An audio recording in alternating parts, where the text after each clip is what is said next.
Hi guys. So 2025 வந்து விண்டோஸுக்கு பதிலாக ஒரு செக்யூரான மற்றது ஸ்பீடான லேகுமே இல்லாத ஒரு ஓஎஸ் பற்றி தான் பார்க்க போகிறோம். இதில் வந்து 5வது பிளேஸில் இருக்கிறதுன்னு பார்த்தீங்கன்னு சொன்னால் Zorin OS வந்து லினக்ஸ் தான் எல்லாமே. ஸோ Zorin லினக்ஸ் வந்து கிட்டத்தட்ட அதோட ஜூஐ பார்த்தீங்கன்னு சொன்னால் விண்டோஸ் ஜூஐ மாதிரியே இருக்கும். இது வந்து ரொம்ப ரொம்ப லைட் வெயிட்டானது. அதை வந்து பார்த்தீங்கன்னு சொன்னால் விண்டோஸை விட ரொம்ப லைட் வெயிட்டானது. அதனால் நீங்கள் இது 2GB RAM உள்ள ஒரு பிசி லேப்டாப்லேயோ பிசிலையோ எதில் இருந்தாலும் நீங்கள் யூஸ் பண்ணிக்கொள்ளலாம். ரொம்ப ஸ்பீடாக இருக்கும். மற்றது இது ரொம்ப ரொம்ப செக்யூரானது.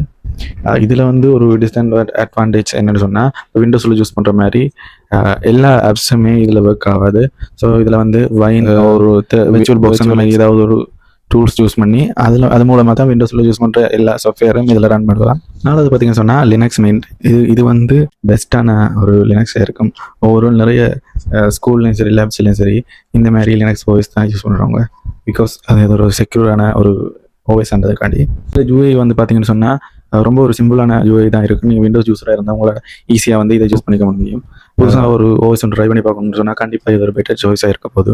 இதில் வந்து முக்கியமான விஷயம் என்னென்னு சொன்னால் ஆப் ஸ்டோர் இருக்குது. இதில் வந்து லினக்ஸுக்கு சொல்லி ஒரு ஆப் ஸ்டோர் இருக்குது. நீங்கள் அதில் இருக்கிற ஆப்ஸ்கள் வந்து தாராளமாக யூஸ் பண்ணிக்கலாம். அதில் இன்ஸ்டால் பண்ணி யூஸ் பண்ணக்கூடிய மாதிரி இருக்கும். ஆனால் விண்டோஸில் இருக்கிற மாதிரி ஏகப்பட்ட சாஃப்ட்வேர்ஸ் இருக்குன்னு நினைக்காதீங்க. இந்த ஆப் ஸ்டோரில் இருக்கிற ஒரு லிமிட்டடான ஆப்ஸ் மட்டும் இதில் யூஸ் பண்ணிக்கலாம். மற்றது வந்து இதில் வந்து ஒரு டிஸ்அட்வான்டேஜ் அந்த சொன்னால் டச் ஸ்க்ரீன் சப்போர்ட் மட்டும் இருக்காது. லேப்டாப்லேயோ நீங்கள் டச் ஸ்க்ரீன் உள்ள ஒரு லேப்டாப்புக்கு இதை இன்ஸ்டால் பண்ணிங்கன்னா டச் ஸ்க்ரீன் ஒர்க் பண்ணாது. ஸோ அதை மட்டும் பார்த்துக்காங்க. அடுத்த வந்து பார்த்தீங்கன்னு சொன்னால் குரோம் ஃப்ளெக்ஸ் ஓஎஸ். இந்த ஓஎஸ் வந்து மோஸ்ட்லி டிஃபால்ட்டாக எல்லா லேப்டாப்ஸ்லேயுமே இந்த குரோம் புக்குன்னு சொல்கிற லேப்டாப்ஸில் எல்லாத்துலேயுமே வரக்கூடியதாக இருக்கும். ஆனால் குரோம் ஃப்ளெக்ஸ்ன்னு சொல்கிறது வந்து கிட்டத்தட்ட லினக்ஸ், அதாவது ஒரு விண்டோஸ் ஓஎஸ் மாதிரி நாங்கள் வந்து தனியாக டவுன்லோட் பண்ணி எங்களோட பிசியில் யூஸ் பண்ணிக்கலாம். இதில் வந்து பார்த்தீங்கன்னு சொன்னால் கூகுளுடைய அந்த ப்ளே ஸ்டோர், அதாவது இந்த ஆண்ட்ராய்டில் எப்படி இருக்குமோ அதே மாதிரியே இங்கேயும் இருக்கும். கூகுள் ப்ளே ஸ்டோர் அது இருக்கும். அங்கே கூகுள் ப்ளே ஸ்டோரில் இருக்கிற எல்லா ஆப்புமே நீங்கள் இதில் யூஸ் பண்ணிடலாம்.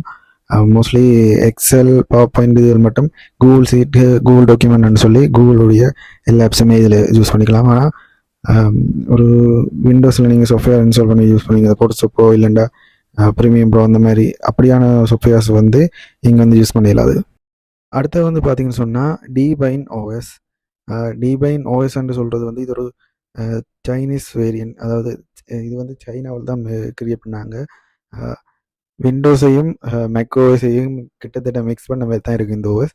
ஆனால் ஒரு நல்ல ஒரு ஸ்பீடான ஓஎஸ் வந்து இது வந்து ஓப்பன் சோர்ஸ் தான். இது நீங்கள் தாராளமாக உங்களோட லேப்டாப்லேயோ இல்லைண்டா பிசிலேயோ நீங்கள் இன்ஸ்டால் பண்ணி யூஸ் பண்ணிக்கலாம். அடுத்தது பார்த்தீங்கன்னு சொன்னால் உபுண்டு, அதாவது மோஸ்ட்லி எல்லாருமே கேள்விப்பட்ட ஒரு ஓஎஸாக இருக்கும். இந்த டெல், லெனோவா மாதிரியான பெரிய பெரிய பிராண்ட்ஸ் வந்து டிஃபால்ட்டாக விண்டோஸுக்கு பதிலாக இந்த உபுண்டு தான் இன்ஸ்டால் பண்ணி தருவாங்க. நாம் தான் அதை வேண்டாம்னு சொல்லி விண்டோஸை இன்ஸ்டால் பண்ண கேட்போம். ஆனால் விண்டோஸை விட இது வந்து ஃப்ரீ அண்ட் செக்யூர், அப்புறம் ஸ்பீடாகவும் இருக்கும்.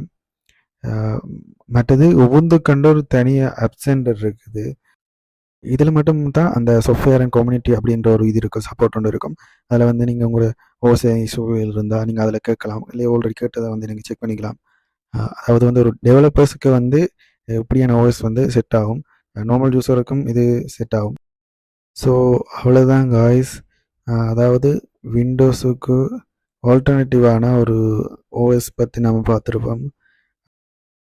ஸோ இப்படிப்பட்ட டெக் கண்டென்ட் வந்து நீங்கள் பார்க்கணுன்னு சொன்னால் என்னோடய யூடியூப் சேனலை சப்ஸ்கிரைப் பண்ணிக்கோங்க.